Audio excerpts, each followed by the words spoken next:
The phone rang, a shrill, insistent sound that cut through the quiet of his apartment. He picked up, expecting it to be nothing important, maybe a wrong number, maybe a telemarketer. It wasn't. It was James. His voice was a hushed whisper, strained with urgency. "Get to the house on Blackwood Road," James pleaded. "Now!" Before he could question, the line went dead. A chill ran down his spine. Something was wrong. He could feel it. He tried calling back, but there was no answer. Just an endless, echoing silence. Blackwood Road. He knew the place. An old rambling house at the edge of town. It had a reputation. People whispered about strange happenings, about dark secrets hidden behind its crumbling walls. He hesitated, fear battling with worry. James needed him. He had to go. The drive was short, the air thick with a clinging fog. It rolled in like a wave, swallowing the town whole. Streetlights cast feeble beams, their light swallowed by the oppressive mist. When he reached Blackwood Road, the fog seemed to thicken, clinging to the trees like ghostly fingers. He could barely see a foot in front of the car. Then he saw it. The house, looming out of the mist like a phantom. It was grander than he remembered. Imposing. A long, winding driveway led to a portico where expensive cars were parked haphazardly. Mercedes, BMWs, a Rolls-Royce. The license plates were from out of state. Wealthy guests, out of place in their small town. He parked his beat-up Honda at the end of the driveway, feeling a growing sense of unease. He walked towards the house, each step heavier than the last. The fog seemed to press in on him, suffocating.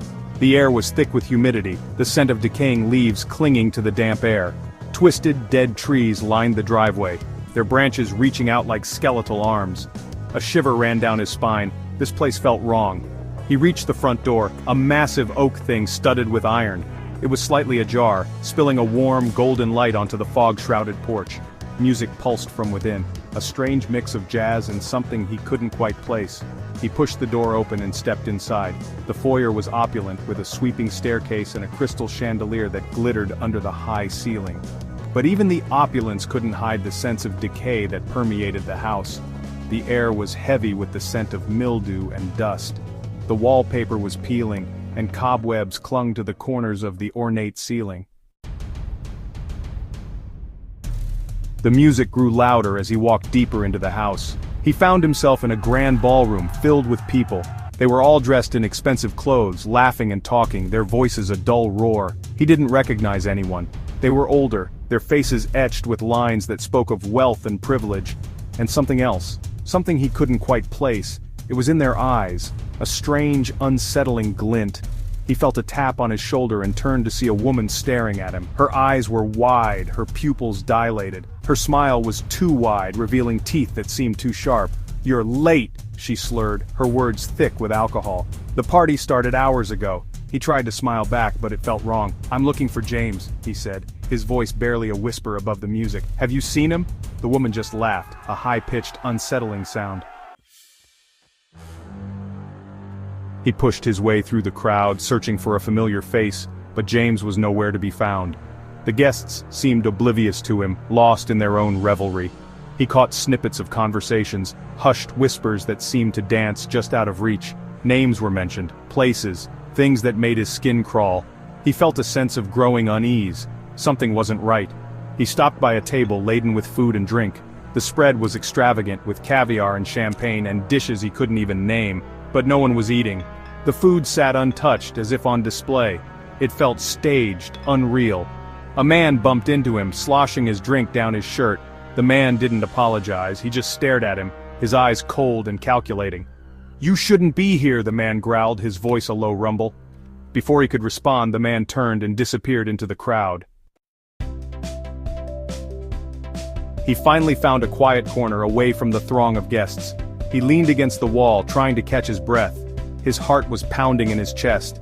He needed to find James. He needed to get out of there. Lost, are we?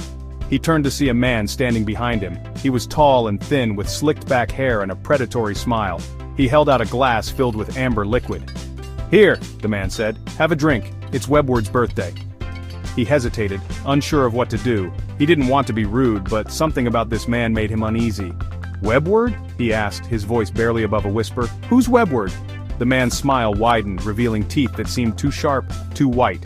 "Oh, you'll find out," he said, his voice smooth as silk. You'll find out soon enough. He pressed the glass into his hand, his grip surprisingly strong. "Drink!" he hissed. He took a step back, pulling his hand away. "I'm not thirsty," he muttered, his voice shaking. The man's smile faltered, replaced by a look of annoyance.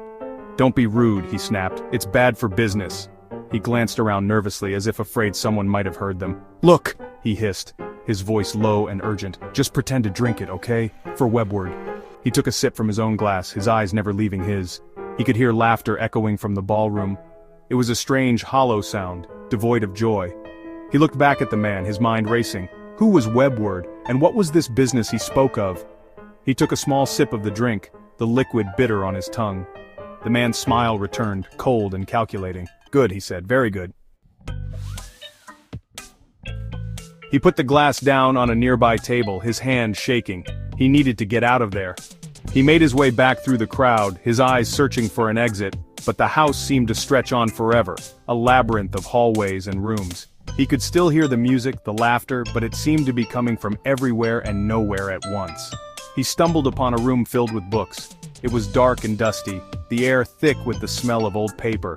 He flipped through a few of the books, their pages brittle and yellowed with age. They were filled with strange symbols and diagrams, things he didn't recognize. He felt a presence behind him and turned to see the man with the drink watching him. His eyes were cold and calculating. "You shouldn't be in here," the man said, his voice low and menacing.